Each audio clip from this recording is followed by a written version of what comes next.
அனைவருக்கும் வணக்கம். இந்த எபிசோட ஆரம்பத்தை பார்த்தீங்கன்னா நம்ம ஹீரோயினி அம்மாவோட ஒரு டீம் வந்துகிட்டு இருக்கு. அது போக ஆப்போசிட் அந்த நம்தராவோட டீம் வந்து நிக்குது. ஸோ ரெண்டு பேருமே பார்த்துக்கிட்டே இருக்காங்க. அப்பதான் வந்து அப்படியே நம்ம ஹீரோயினுடைய அம்மா பார்க்கணும் அப்படி கேத்தா இறங்கி வந்து அப்படி ஹெல்மெட் எல்லாம் கழட்டிட்டு என்னம்மா ஏற்கனவே வாங்கினதெல்லாம் பத்தாதா இப்போ என்ன எதை வச்சு ஃபைட் பண்ண வந்திருக்க அப்படின்றனே அவங்க அப்படியே பார்க்குறாங்க. இது ஃபைட் பண்ணவா உன்னைய மாதிரி ஆள்கிட்டலாம் நான் ஃபைட் பண்ணலாம் வரல, என்னென்ன வேலை பார்த்துருக்க தெரியுமா அப்படின்னா இங்க பாரு நல்லா கேட்டுக்கோ, தேவையில்லாத காரணத்தை வச்சு ஃபைட் பண்ண நினைக்காத, எங்களுக்கு அந்த ப்ராஜெக்ட் வேணாம், தாராளமா நீங்க நம்தரால பண்ணிக்கோங்க அப்படின்னா நம்தரால அப்படியே நீங்க விட்டு கொடுக்குறீங்க, நீங்க எப்படி விட்டு கொடுக்குறீங்கன்னு எனக்கு தான் தெரியுமேடி, எங்களை எல்லாம் எப்படி முட்டாளாக்க பாக்குறேன்டி, எவ்வளவு இது இருந்தா எங்களுக்கு தெரியாம பின்னாடி அப்படியே உன் பொண்ணை வச்சு பேசி எடுத்து செஞ்சு பணம் வாங்கிக்கிட்டு நீ பேசுற அப்படின்னு என்னடி சொன்ன, என் பொண்ணை பத்தி எப்படி நீ பேச முடியும், சூனியக்காரி அப்படின்னு. என்னது சூனியக்காரியா, என்னடி சொன்ன, ஆமாடி நீ ஒரு சூனியக்காரி, உன் வாயில இருந்து என் பொண்ணுங்களை பத்தி பேசக்கூடாது அப்படின்னு செம காண்டாயிடுறாங்க. வாங்கடா அடிச்சுக்கலாம்டா அப்படிங்கிற மாதிரி ரெண்டு பேரும் பயங்கரமா அடிக்க ஆரம்பிக்கிறாங்க. வாடா அப்படின்னு சொல்லிட்டு இதுல பார்த்தா ஒவ்வொரு சீன் அப்படியே செதுக்கி வச்சிருப்பானுங்க. அப்படியே நம்ம ஹீரோயினி பார்க்கறாங்க, ஐயோ அம்மா அப்படின்னு. அதே நேரத்தில் நம்ம மீரா அம்மா அப்படின்னு கத்திக்கிட்டு பார்த்தா எல்லாருமே அந்த குரூப்ல ஓடி வராங்க, டே வாங்கடா போய் தடுப்போம்டா அப்படின்னு. இது என்ன ஹைலைட்னா தடுக்க போறாங்க இல்ல, இவனையும் சேர்த்து போட்டு அடிக்க போறாங்க இன்னைக்கு. அங்க பாருங்க ஒவ்வொருத்தங்களும் அப்படி முடிய பிடிச்சிக்கிட்டு கொலாடி சட்டை மாதிரி அடிச்சுக்கிட்டு இருக்காங்க, மாறி மாறி பிடிச்சி இழுத்து செஞ்சு ஏய் வாடி எப்படி நீ வந்து பண்ணலாம், அதை எப்படி நீ இப்படி பண்ணலாம் அப்படி சொல்லி மாறி மாறி அடிச்சுக்கிட்டு இருக்காங்க. இதுல மனோஜ் அவங்க அம்மா எல்லாம் பார்க்கணுமே, அடிச்சு ரெண்டு பேர் அப்படி கையில பிடிச்சு சுத்திக்கிட்டு இருக்காங்க, வாடி வாடி பாத்தலாண்டி அப்படின்னு. நம்ம பசங்களை அப்பதான் கரெக்டா உள்ள வராங்க, ஐயோ அம்மா நிறுத்துமா அப்படின்னு. நம்ம ஹீரோயின் அவங்க அம்மா எல்லாம் அடி ஹீரோ மாதிரி போட்டு டங்கு டங்குன்னு குத்திக்கிட்டு இருக்காங்க வயித்துல. அங்கிட்டு பார்த்தா யாரு நம்ம விக்கிவரம்மா, அவங்க ஒரு பக்கம் அடிச்சு அடங்கிட்டு இருக்காங்க. நம்ம சாமுடமா அவங்களும் அடிச்சு அடங்கிட்டு இருக்காங்க. நம்ம பசங்களுக்கு கரெக்டா உள்ள வர்றாங்க. ஃபர்ஸ்ட் நம்ம விக்கி தான் அப்படி எல்லாரும் உள்ள வந்தோடனே விக்கி தான் வர, அம்மா அம்மா விடுமா விடுமா விடுமா அப்படின்னு தடுத்து நிப்பாட்ட பாக்குற முடியல. அப்படியே அங்கிட்டு பார்த்தா நம்ம ஹீரோயின் அம்மா விடுமா அப்படி தடுத்து நிப்பாட்ட பண்றாங்க, அவங்களாலே முடியல. இங்கிட்டு மனோஜை பாக்குறவே அவங்க அம்மா ரெண்டு பேரை பிடிச்சி இருக்காங்க, அம்மா விடுமா விடுமா அப்படின்னு சொல்லி அவனும் முயற்சி பண்றான் தடுக்கிறதுக்கு, முடியல அவனாலையும். போட்டு அடி எல்லாத்தையும் பொழந்துக்கிட்டு இருக்காங்க நம்ம டீம். இதுல ஹைலைட் என்ன தெரியுமா, நம்ம மீராக்காவோட எக்ஸஸ்மெண்ட் இருக்காருல அவரு பாவம் வந்து நிப்பாட்டுறாங்க. நம்ம மீராக்கா கரையை போட்டு அடிச்சுக்கிட்டு இருக்கும்போது ஏமா விடுமா விடுமா அப்படின்னு நிப்பாட்டினா அவர் ஏ போயாகிட்டு தள்ளி விட்டா திரும்ப வர்றாரா இல்லையா, போடாகிட்டு அப்படின்னு ஒரு ரத்தத்துறாங்களா இல்லையா, அவர் அப்படியே போய் கீழே விழுந்து அவர் பாக்குறாரு, ஐயோ இவ அடங்க மாட்டா போல இருக்கா அப்படின்னு. அங்க பார்த்தா நம்ம ஹீரோனி வேற முடிய பிடிச்சி இழுத்துட்டு இருக்காங்க. கரெக்டா நம்ம ஹீரோ வந்து விடுங்க அப்படின்னு சொல்லி தள்ளி விட்டு அவர் அப்படியே ஹக் பண்ணி காப்பாத்துறாரு. இந்த பக்கம் மனோஜ் பாக்குற அவங்க அம்மாவை தூக்கிட்டு போயிருக்காங்க, அம்மா விடுமா டேய் விடுறா என்னையா, இன்னைக்கு அவளை அடிச்சு புழக்க விட மாட்டேன்டா அப்படின்னு கத்திக்கிட்டு இருக்காங்க. இதுல ஹைலைட் என்ன தெரியுமா, நம்ம சாம் இருக்கான் பாருங்க, அவன் தாங்க அவங்க அம்மாவே மேல தூக்கிட்டு உப்பு மூட்டை ஏறிக்கிறாங்க. அவங்க அம்மா ஏறிக்கிட்டு ஆப்போசிட்ல இருக்க முடிய பிடிச்சி வாடி வாடி பாத்துலாண்டி, அம்மா விடுமா சொன்னா கேளுமா, போட இருடா இன்னைக்கு இவளை புழக்காம விட மாட்டேன் போட்டு அட்டி நகட்டிக்கிட்டு இருக்காங்க. இதுல பாக்கணுமே நம்ம விக்கி பாருங்க செம்ம காமெடி, அவன் போய் தடுத்துக்கிட்டு இருப்பான்ல அவனை போய் முடிய பிடிக்கிறாங்களா ஆப்போசிட்ல இருக்கிறவங்க. உடனே அவங்க அம்மா ஏய் என் மகனை நான் மட்டும் தான் அடிப்பேன் வாடா இங்கிட்ட அப்படின்னு முடிய பிடிச்சி ஒரு ரெண்டு இழுத்து தூக்கி விட்டு எறிகிறாங்க. அவனும் போய் விழுகிறான், அத்தடி விட்ட விட மாட்டாங்க போல இருக்கு, இவங்க நிப்பாட்ட மாட்டாங்க போல இருக்கே அப்படின்றான். அப்படியே அங்க பார்த்தா நம்ம ஹீரோவை பிடிச்சி ஹீரோ வந்து டக்குன்னு அந்த நேரத்தில் அவங்க அம்மா வந்து காப்பாற்ற முயற்சி பண்றாரு. பட் அவரையும் முட்டிய பிடிச்சி ஆஞ்சிக்கிட்டு இருக்காங்க. இதுல நம்ம விக்கி என்ன பண்றா அப்படின்னா கொஞ்சம் புத்திசாலித்தனமா தள்ளி விட்டோன்னே இவங்க நிறுத்த மாட்டாங்கடா அப்படின்னு சொல்லி டக்குன்னு எந்திரிச்சு போய் கையில வந்து அந்த பைப் இருக்குல்ல தண்ணி அடிப்பாங்கல்ல நம்ம தோட்டத்துக்குள்ள அந்த மாதிரியான பைப் இருக்குது. சோ அவனு சொல்லிட்டு இருக்கா, நிறுத்துங்கடா டேய் எல்லாம் நிறுத்துங்கடா, தயவுசெய்து நிறுத்துங்கடா இல்லனா எல்லாம் செத்துருவீங்கடா டேய் சொன்னா கேளுங்கடா அப்படின்னு கத்திக்கிட்டு இருக்கான். அவனு கேக்குற மாதிரி டேய் போடா அப்படின்னு சொல்லி அடிச்சுக்கிட்டு இருக்காங்க. இங்கிட்டு அவன் பாக்குறா இதெல்லாம் சரிப்பட்டு வராது அப்படின்னு சொல்லி அந்த தண்ணி அப்படி மேல பீச்சி அடிக்க ஆரம்பிக்கிறானா. சோ முதல்ல கொஞ்சம் கொஞ்சம் அந்த கலவரம் நடந்துகிட்டு தான் இருக்கு. பட் இவன் கொஞ்சம் கொஞ்சம் டைம் ஆக அந்த தண்ணி அடிக்க அடிக்க அப்படியே கலவரம் கொஞ்சம் கொஞ்சமா நின்னு எல்லாருமே அந்த தண்ணியில நனையும் போது என்ன பண்றாங்க, ஐயோ மழை வருது போல இருக்கு அப்படிங்கிற மாதிரி நிக்கிறாங்க. சோ அப்படியே ஃபைட் ஆஃப் பண்ணிடுறான். நம்ம விக்கி தான் இப்பயும் ஃபைட் ஆஃப் பண்ணிருக்கான் பாத்துக்கோங்க. கட் பண்ணா இங்க நம்ம மீராக்காவை காட்டுறாங்க. அவங்க வந்து அவங்க ஹஸ்பண்ட் கூட அந்த கார்ல வந்து நிக்கும் போது அவங்களுக்கு கேக்குறாங்க, பாத்தியா நீ வந்து நம்டாலால பார்க் கட்டாம இங்க கட்ட வரேன்னு சொன்ன உடனே எவ்வளவு பிரச்சனை வருது பாத்தியா, தயவு செய்து சொல்றோம் இந்த சம்டாலால கட்டுறதை விட்டுட்டு அங்க போய் கட்டு அப்படின்றாங்க பக்கத்து கிராமத்துல. பட் அவங்க சொல்லிட்டு கிளம்பும் போது அவர் பாக்குறாரு, இல்ல நான் அம்மா வந்து டைவ் பண்றது நிப்பாட்டணும், ஏன்னா அம்மாவோட மெடிக்கல் ரிப்போர்ட்ல நான் பாத்துட்டேன் அப்படின்றாரு. சோ அவங்க அப்படியே ஸ்டாப் ஆகுறாங்க. அவங்கள அம்மா என்ன சொல்ற அப்படின்னோடனே இல்ல ஆக்சுவலி வந்துட்டு நான் அம்மாக்கு அந்த பிரச்சனை இருக்குங்கிறத கண்டுபிடிச்சிட்டு அவங்க ரொம்ப டேஞ்சரஸான பொசிஷன்ல இருக்காங்க, திரும்ப இன்னொரு தடவை டைவ் பண்ணாங்கன்னா அவங்களுக்கு அது டேஞ்சரஸ் தானே, சோ அவங்கள நிறுத்தணும் அப்படின்னா இந்த தீம் பார்க்கை நாங்க கட்டிதான் ஆகணும், அப்படி கட்டிட்டா கண்டிப்பா அவங்க வந்து டைவ் பண்ண மாட்டாங்க அப்படின்னு சொல்லி சொல்றாரு. சோ இதை கேட்டோன்னே அக்காக்கு ஒரு மாதிரி ஆயிருது, ஆஹா இது நல்ல சான்ஸ் ஆச்சேடா அப்படின்னு யோசிக்கிறாங்க. ஆமா இது எப்படி நீ தெரிஞ்சுக்கிட்ட அப்படின்றப்ப இல்ல அந்த டாக்டர் மூலமா தான் தெரிஞ்சுக்கிட்டேன், அது மட்டும் இல்லாம அதுக்கப்புறம் தான் இந்த ப்ராஜெக்டை நான் இங்க பண்ணணும் அப்படின்னு முடிவே எடுத்தேன், அப்பனா தான் அம்மாவால டைவ் பண்ண முடியாது. சோ இங்க இருக்கிறவங்களுக்கு எல்லாம் வாழ்வாதாரம் எதுன்னு பார்த்தா அந்த டைவிங் தான். சோ அதனால அந்த வாழ்வாதாரத்தை மாத்தி இந்த தீம் பார்க் இங்க வந்துருச்சு அப்படின்னா அந்த டைவ் பண்றவங்க அங்க வேலைக்கு வந்துருவாங்க. சோ அதன் மூலமா அவங்களுடைய வாழ்வாதாரம் மாறும். உங்க அம்மாக்கு மட்டும் இல்ல, இங்க டைவ் பண்ற எல்லா லேடிஸுக்குமே அது ஒரு மிகப்பெரிய ஆப்பர்ச்சுனிட்டியா, மிகப்பெரிய லைஃப்ல திருப்புமுனையா அமையும். அதுக்காக தான் இந்த தீம் பார்க்கை நான் கட்ட ஆசைப்படுறேன் அப்படின்றாரு. சோ இதெல்லாம் கேட்ட உடனே நம்ம அக்காக்கே புரிஞ்சிருது, சரி ஓகே இவன் ஒரு நல்ல விஷயத்துக்காக தான் சொல்றான் இதெல்லாம் அப்படின்னு. சோ இது எல்லாமே நீ எங்க அம்மாக்காக தான் பண்ற இல்லையா அப்படின்னு. ஆமா அப்படின்றாரு. அப்போ அந்த ஹாஸ்பிட்டல் பில்ல பே பண்ணது நீ தானே அப்படின்னு அவர் அப்படியே தலையாட்டுறாரா. டேய் நீ எதுக்காக அந்த ஹாஸ்பிட்டல் பில்ல பே பண்ண? இங்க பார், என் அம்மாவை பார்த்துக்க எனக்கு தெரியும். இப்ப அவங்க உன்னுடைய ஃபேமிலி கூட கிடையாது, அதுவும் இல்லாம உன்னோட மாமியாரும் கிடையாது, ஏன் இப்படி இந்த மாதிரிலாம் பண்ற அப்படின்னு சொல்லி அவங்க சத்தமும் போடுறாங்க. அதே நேரத்தில் இங்க பாரு, உங்க அம்மாவும் உன் தம்பி இவங்க எல்லாருமே, அதாவது உங்க அப்பா முதற்கொண்டு எல்லாரும் செஞ்சதெல்லாம் என்னை மன்னிச்சுட்டு திரும்ப வர சொல்றியா? என்னால வரவே முடியாது, அதுக்கான வாய்ப்பும் கிடையாது, தயவு செய்து வந்து மெச்சூரிட்டியா நடந்துக்கோ அப்படின்றாங்க. பட் அவர் வந்து இல்ல, அவங்க என்ன பண்ணியிருந்தாலும் எனக்கு அதை பத்தி கவலை இல்ல, என்னால வந்து உன்னை விட்டுட்டு போக முடியாது, உன்னை விட்டுட்டு இருக்கவும் முடியாது அப்படின்றாரு. இல்ல நீ முதல்ல வந்து இன்மெச்சூர்டா மெச்சூர்டான ஒரு பர்சன் நடந்துக்கோ, இவ்வளவு பெரிய பிசினஸ் மேனா இருக்க நீ எதுக்காக இப்படி மெச்சூர்ட் இல்லாம நடந்துக்கிற இந்த விஷயத்துல அப்படின்னு கேக்குறாங்க. அவங்க வந்து சொல்லிட்டு என்னால வர முடியாது போடா அப்படின்னு கிளம்பும்போது, இல்ல ஒரு நிமிஷம் இல்ல, எனக்கு வேற வழி தெரியல, இப்போ உங்க அம்மாவை வந்து டைவிங் பண்றதுல இருந்து ஸ்டாப் பண்ணணும் அப்படின்னா இந்த ஒரு வழி தான் இருக்கு, தயவு செய்து இதை ஏத்துக்கோ, எப்படியாவது புரிஞ்சுக்க பாரு அப்படின்றாரு. அவங்களும் ஒரு மாதிரியா யோசிக்கிறாங்க. சோ எந்த பதிலுமே சொல்லாம அவங்க பாட்டுக்கு அப்படியே நடைய கட்டிடுறாங்க. இது எதுக்காகன்னு தெரியல. அப்படியே கட் பண்ணா இங்க காட்டுறாங்க. ஆக்சுவலி வந்துட்டு நம்ம லேடிஸ் எல்லாருமே வந்து தோட்டிட்டே வராங்க குளிச்சுட்டு, ஏன்னா நினைச்சிட்டாங்கல்ல யாரு நம்ம விக்கி பார்த்த வேலை. அங்க கூட பாருங்க, அவ வந்து என் முடியை பிடிச்சி ரொம்ப இழுத்துட்டாடி, அவளை இன்னொரு நாள் வச்சுக்கணும்டி அப்படிங்கிற மாதிரி பேசுறாங்க. ஆமாடி, இங்க பாரு என் முடியை வந்துட்டு ஒரு மாதிரி இழுத்து விட்டுட்டா, அவளெல்லாம் தனியா கவனிச்சிக்கலாம் அப்படின்ற மாதிரி பேசிக்கிட்டு இருக்காங்க. அதே நேரத்தில் ஆமா என்னமோ அந்த தீம் பார்க்க வந்து நம்ம வந்து அங்க கட்ட விடாம பண்ண மாதிரி பேசுறாங்க, பார்த்தா இங்க கட்ட சொன்ன மாதிரி பேசுறானுங்க. அதெல்லாம் இல்லங்கிறதே எனக்கு புரியல. தீம் பார்க் பிரச்சனையே நமக்கு வேணாம்னு தானே சொல்லிக்கிட்டு இருக்கோம், இவளுக்கு என்ன இப்படி பேசுறாங்கன்னு பேச்சுவார்த்தை ஓடிட்டு இருக்கு. அதே நேரத்தில் நம்ம மனோஜ் ராமா வந்து நல்ல வேலைமா, நான் வந்து உங்களை தான் யோசிச்சேன், நீங்க பாவம் ஹாஸ்பிட்டல்ல இருந்து வந்தீங்க, அதான் நான் கொஞ்சம் பயந்துகிட்டே இருந்தேன், உங்களுக்கு எந்த பிரச்சனையும் இல்லையா அப்படின்றப்ப அவங்க வந்து அதெல்லாம் எனக்குலாம் எந்த பிரச்சனையும் இல்லமா அப்படின்றாங்க. அதே நேரத்தில் நம்ம மனோஜர் அம்மாவும் சொல்றாங்க, அவன் எதுக்காக அவங்க வந்து நீங்க என்னமோ காமன் சென்ஸ் வாங்கிட்டீங்க அப்படி இப்படின்னு சொல்லி ஓவரா பில்டப் கொடுக்குறாங்க, நம்ம தான் இந்த வந்து தீம் பார்க் திட்டத்தை இங்க வரவிடக்கூடாது சொல்லி எல்லா முடிவு எடுத்து வச்சிருக்கோமே, அப்புறம் எதுக்காக இந்த மாதிரிலாம் பண்றாங்க அப்படின்றப்ப நம்ம சாமோட அம்மா, உனக்கு என்ன அறிவிருவு கெட்டு போச்சா, ஏண்டி அவளுக்கு தான் வந்துட்டு தேவையில்லாம பிரச்சனை பண்ணிட்டு இருக்காங்க, ஏதோ வதந்தியை நம்பி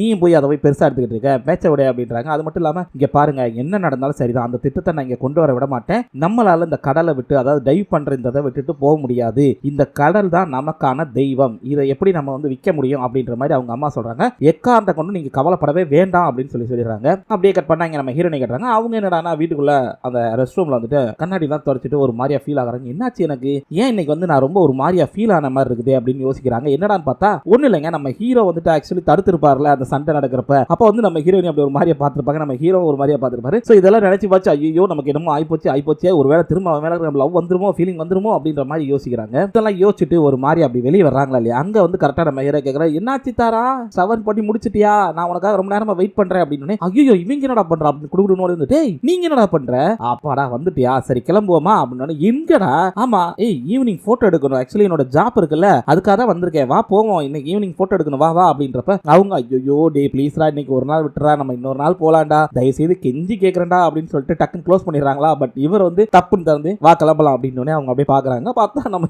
ஹீரோ கூட கார்ல அப்படியே போய்கிட்டு இருக்காங்க. நம்ம ஹீரோயினி ஒரு மாதிரியா வரும்போது, ஆமா எதுக்காக ஒரு மாதிரியா ஃபீல் பண்ணிட்டே வர்ற, அதான் ஒன்னும் நடக்கல, எல்லாம் சரியாயிருச்சுல, ஏன் என் கண்ணை பார்த்து பேச மாட்டியா, என்னாச்சு அப்படின்றப்ப அவங்க அப்படியே ஒரு மாதிரியா பாக்குறாங்க. ஆமா இவன் கண்ணை பார்த்து பேச மாட்டேன் என்னவா அப்படின்றப்ப, சரி எதுக்காக வந்து உன்னோட பேக் அங்க வச்சிருக்க அப்படின்னு அவர் அப்படியே பாக்குறேன். அதுவா, அது வந்து ஆக்சுவலி நான் வந்து வீட்டை விட்டு வெளியே வந்துட்டேன், அதனால அங்கதான் இருக்கேன், தங்கிட்டு இருக்கேன் அப்படின்றாரு. என்னடா சொல்ற, வீட்டை விட்டு வெளியே விட்டியா, ஏன்டா அப்படின்றப்ப, அதுவா அது வேற ஒண்ணு இல்ல, எனக்கு எங்க அப்பாவுக்கு ஒரு சின்ன பிரச்சனை, வீட்டை விட்டு வெளியே போடா அயோக்கிய ராஸ்கல் அப்படின்னு சொல்லிட்டாரு, நானும் வந்து எதுக்கு இன்னும் அவர் டிஸ்டர்ப் பண்ணிட்டேன் அப்படிங்கறக்காக நானும் வெளியே வந்துட்டேன் அப்படின்றாரு. நம்ம ஹீரோயினியும் டேய் என்னடா இப்படி சொல்ற, அசால்ட்டா சொல்றியடா அப்படின்றப்ப, வேற எப்படி சொல்றது அப்படின்றாங்களா. டக்குனு இவங்க போடா அப்படின்னு சொல்லிட்டு ஒரு மாதிரியா உட்கார்ந்துடுறாங்க. அப்படியே ரெண்டு பேரும் கார்ல போறாங்க. அப்படியே இங்க பார்த்தா நம்ம ஹீரோயினுடைய தங்கச்சி ரியா இருக்காங்கல்ல, அவங்க வந்து அவங்க குழந்தையோட போட்டோ போட்டு இந்த உலகத்திலேயே அழகான குழந்தை என்னோட குழந்தை தான் அப்படின்னு Facebookல போஸ்ட் போட்டுட்டு இருக்காங்க. அப்ப வந்து அந்த Facebook போஸ்ட் எல்லாம் பாத்துக்கிட்டு இருக்காங்க. பார்த்துட்டு ஒரு மாதிரியா ஃபீல் ஆகி டக்குன்னு அப்படி தூங்குறாங்கல்ல. தூங்குறப்ப பாத்தீங்கன்னா அங்க நம்ம ராஜேஷ் கூட சொல்லியிருப்பார்ல, டேய் பணத்தை தேடி எல்லாருமே ஓட மாட்டாங்கடா, சில பேருக்கு வந்து மக்கள் தான் மனசு தான் முக்கியம் நினைப்பாங்க, அதாவது அன்பு பாசம் இதெல்லாம் முக்கியம் நினைச்சு இருக்கிறவங்க இருக்காங்க.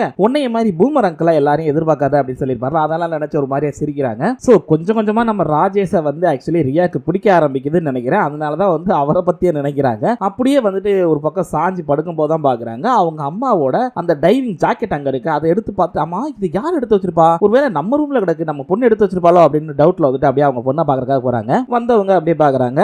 அட ஐசு குட்டி என்னம்மா பண்றீங்க அப்படின்றப்ப தனியா என்ன பண்றீங்க அப்படின்னு கேக்குறாங்களா. அவளும் வந்துட்டு இல்லம்மா நான் ஸ்டார்ஸை பாத்துக்கிட்டு இருக்கேன் அப்படின்னு. ஸ்டார்ஸை பாக்குறியா, ஆஹா நானும் பாக்குறேன் அப்படின்னு சொல்லிட்டு கூட வந்து அழகா படுத்துக்கிறாங்க.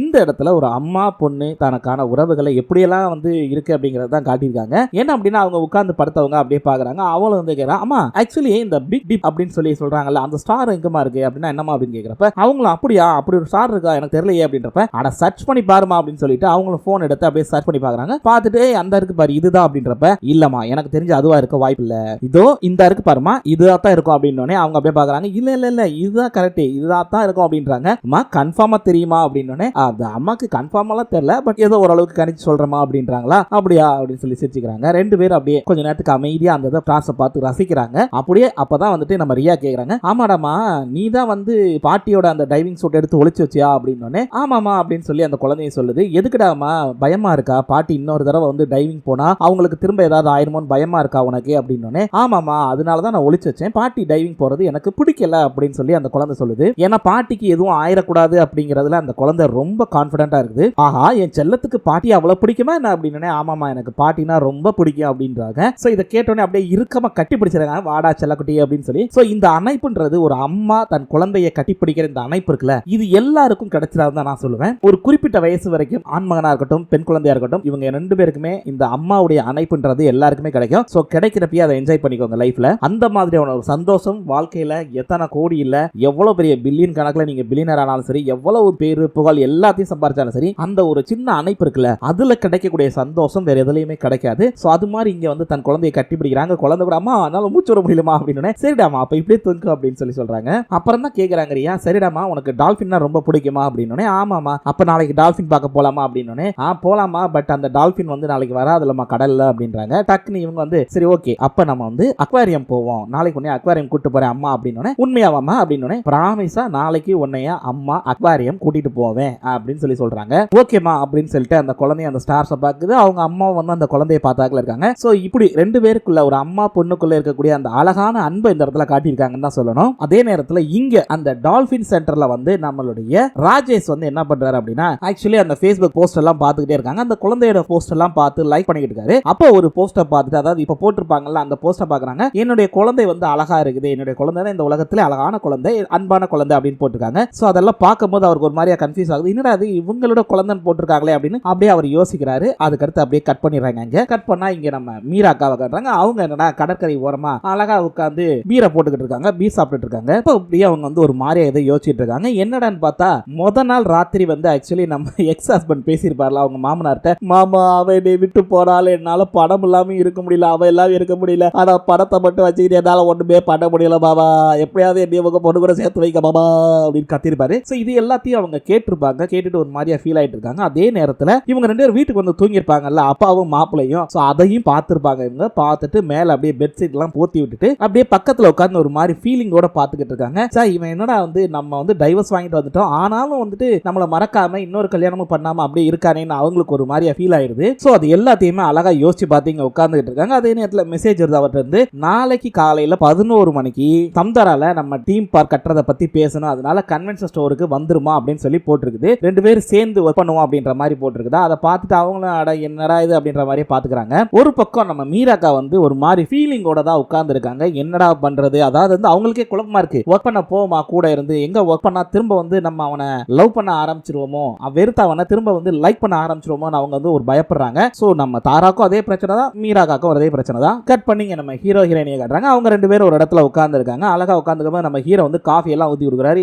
என்னடா அது காஃபி எல்லாம் கொண்டு வந்திருக்க? ஆமா உனக்கு தான் தெரியுமே நான் ஸ்டார்ஸ் இந்த மாதிரி விஷயத்தை ரசிக்கும் போது காஃபி சாப்பிடுற பழக்கம் இருக்கு அப்படின்னு. சோ அதனாலதான் கொண்டு வந்து உனக்கு சேர்த்து கொண்டு வந்திருக்கேன் அப்படின்னு அவங்களும் வந்து அந்த காஃபி அப்படியே குடிச்சு பாக்குறாங்க. குடிச்சு பார்த்துட்டு நல்லா இருக்குடா ரொம்ப டேஸ்டா இருக்குடா அப்படின்றாங்க. நம்ம ஹீரோயினியும் ஆமா எதுக்காக வந்து இந்நேரத்துல என்னை கூட்டு வந்த எது இந்த ஸ்டார்ஸ் போட்டோ எடுக்கிறக்கா? அங்க பாரு ஸ்டார்ஸே கண்ணுக்கு தெரியல, அப்படி இல்லைன்னா இந்த போட்டோ போட்டோ எடுக்கிற கடை இதெல்லாம் காமனான விஷயம்டா அப்படின்றாங்க. உடனே அவர் ஏன் அவசரப்படுற ஆக்சுவலி வந்துட்டு நமக்கு தேவை அப்படின்னா அந்த காத்து கூட நமக்கு அழகா விலையை கொடுத்து அழகான ஒரு பிக்சர்ஸை கொடுக்க போகுது பெயிண்டிங்க, நீ என்ன இப்படி பேசுற அப்படின்றாரு. வெயிட் பண்ணு, நடக்கும், ஒரு மிராக்கிள் நடக்கும், அப்ப நீ போட்டோ எடு அப்படின்றாரு. அப்படியே அவங்களும் பாக்குறாங்க, சார்தாண்டா அப்படின்னு சொல்லிட்டு அப்படி திரும்பினவங்க கூட நம்ம ஹீரோ வந்துட்டு போன் எடுத்து நோண்டிக்கிட்டு இருக்காரு, அந்த வெதர் எல்லாம் பாத்துக்கிட்டு செக் பண்ணிக்கிட்டு இருக்காரு. சோ அப்ப நம்ம ஹீரோனி ஒரு மாதிரி ஃபீலிங் கூட நம்ம ஹீரோவை பாத்துக்கிட்டே இருக்காங்க. டக்கு நம்ம ஹீரோ திரும்பும்போது அவங்களுக்கு அப்படி அப்படி பாக்குற மாதிரியே திரும்பிக்கிறாங்க. நம்ம ஹீரோவும் அதை பார்த்துட்டு அப்படியே ஒரு மாதிரியா காலை நீட்டி உட்காந்துட்டு, ஆமா நான் ஒரு கொஸ்டின் கேட்கணும், கேள்றா. ஒண்ணு இல்ல, நான் வீட்டை விட்டு வெளியே வந்ததை பத்தி நீ என்ன நினைக்கிற, அதுக்கு நீ காரணமா இருப்பேன்னு நினைக்கிறியா அப்படின்னா அவங்க அப்படியே பார்த்தா நான் அப்பெல்லாம் ஒண்ணு இல்லையே அப்படின்றப்ப, ஆக்சுவலி நான் வெளியே வந்ததுக்கான காரணம் என்னங்கிறது உனக்கு தெரியுமா அப்படின்னு கேட்கிறாரு. அவங்க அப்படியே இல்ல அப்படின்ற மாதிரியே பாக்குறாங்க. இன்னொரு விஷயம் என்ன தெரியுமா, ஆக்சுவலி நீ எதுக்காக என்னை பிரேக்கப் பண்ணிட்டு போனேன்னு எனக்கு இன்னைக்கு வரைக்கும் தெரியாம இருந்தது, பட் இப்பதான் ரீசெண்டா தான் தெரிஞ்சது, நீ எதுக்காக பிரேக்கப் பண்ணிட்டு போன, உண்மையை சொல்லு அப்படின்றப்ப அவங்க அப்படியே முழிக்கிறாங்க. ஐயோ என்னடா டக்குன்னு இதை போய் கேட்கிறானே அப்படின்னு. டக்குன்னு அவங்கள, டேய் இனி எப்ப பார்த்தாலும் இந்த பாஸ்ட்ல நடந்ததை பத்தியே கேட்டுக்கிட்டே இருக்க, ஏன் இப்படி கேட்டுட்டே இருக்க, எனக்கு அது பிடிக்கல அப்படின்றாங்க. பட் இவர் வந்து விட மாட்டேங்கிறாரு. ஏன் ஆக்சுவலி எக்ஸ் பாய் ஃப்ரெண்ட் எல்லாம் ஸ்டேஞ்சர் மாதிரி தான் நீ தானே சொன்ன, அப்புறம் என்ன திடீர்னு பார்த்த உடனே உனக்கு என்ன ஃபீல் ஆயிருச்சா என்ன, அப்புறம் எதுக்காக இதை பத்தி சொல்ல மாட்டேங்கிற, சும்மா சொல்லு தெரிஞ்சுக்கலாம். அவங்க வந்து அப்படியே பாக்குறாங்க, அதெல்லாம் எதுவும் இல்ல அப்படின்றாங்க. ஆக்சுவலி ஒன்னு சொல்லட்டா, நீ பிரேக்கப் பண்ண காரணத்தையே மறந்துட்ட அப்படின்னா கண்டிப்பா நீ அதுல இருந்து ஓவர் கம் ஆகி வந்துட்டேன்னு தான் அர்த்தம். அது மட்டும் இல்ல, அதாவது அந்த விஷயத்தை நீ மறந்துட்டேன்னு அர்த்தம். இன்னமும் உனக்கு என் மேல அந்த காதல் இருந்துகிட்டு தான் இருக்கு, ஆனா அதை எதுக்காக நீ மறைக்கிறேன்னு தான் எனக்கும் புரியல, சொல்லு உனக்குள்ள இருக்கிற அந்த காதலை கொஞ்சமாவது வெளிப்படுத்தி சொல்லு அப்படின்னு கேட்டோன்னே அவங்க ஒரு மாதிரியா பாக்குறாங்க. என்னடா அவன் திடீர்னு இப்படி பேசுறானே அப்படின்னு. இங்க பார்த்தாரா, உனக்குள்ள இருக்கிற அந்த காதல் இன்னும் மனசுக்குள்ள இருக்கு, அதனாலதான் நீ என் கூட ஒவ்வொரு இடத்துக்கும் வர்றதுக்கு பயப்படுற, எங்க உனக்குள்ள மனசுக்குள்ள இருக்கக்கூடிய அந்த காதலை நீ வெளிப்படுத்திருவியோன்ற ஒரு பயம் உனக்குள்ள இருந்துகிட்டே இருக்கு. சோ நீ இன்னும் என்னை லவ் பண்ணிக்கிட்டு தான் இருக்க, உன் மனசுல நான் இருக்கேன், அது மட்டும் இல்லாம என்னால மட்டும் உன்னை மறந்துட்டு இன்னொரு பொண்ணை வந்து லவ் பண்ண முடியும்னு நினைச்சியா, கண்டிப்பா முடியவே முடியாது. சோ அதனால உண்மையை ஒத்துக்கோ அப்படின்ற மாதிரி கேட்கிறாரா. அப்படியே அவங்க ஒரு மாதிரியா நினைச்சு பாக்குறாங்க, உனக்குள்ள இன்னும் அந்த அழகான காதல் நினைவுகள்லாம் இருக்குன்னு சொல்லியிருப்பாரு. சோ அதனால அந்த பழைய நினைவுகளை அப்படியே நினைச்சு பாக்குறாங்க. அவங்க ஏதாவது ஹீரோ கூட இருந்த சந்தோஷமான நினைவுகளை நம்ம ஹீரோயினி நினைச்சு பார்த்துக்கிட்டே இருக்காங்க. சோ ஒவ்வொரு விஷயத்தையும் அப்படியே அழகா நினைச்சு பாக்குறாங்க. இப்படி எல்லாம் சந்தோஷமா இருந்தோமே, அப்படி இருந்தோம் இப்படி இருந்தோம் அப்படிங்கிற மாதிரி யோசிச்சுட்டு இருக்காங்க. அதே நேரத்துல கட் பண்ணா இங்க நம்ம ஹீரோவோட அப்பா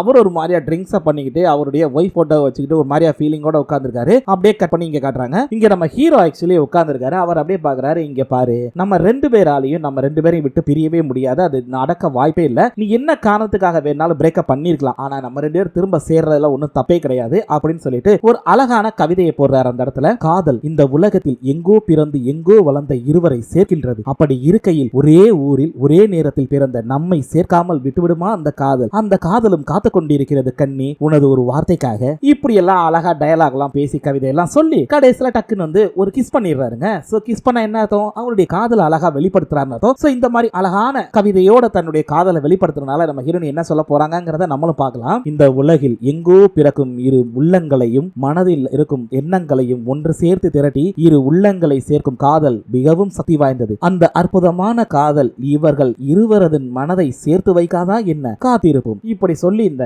எபிசோடையும் முடிச்சிடறானுங்க. ஆக்சுவலி நம்ம ஹீரோ ஹீரோயினி கிஸ் பண்ணதோட இந்த எபிசோட் முடிஞ்சிருது. சோ இந்த டயலாக் என்னோட ஓன் டயலாக்னே வச்சுக்கோங்க. ஓகே மக்களே, இதோட இந்த எபிசோட் முடிஞ்சது. மீண்டும் நாளை சந்திக்கலாம். நன்றி.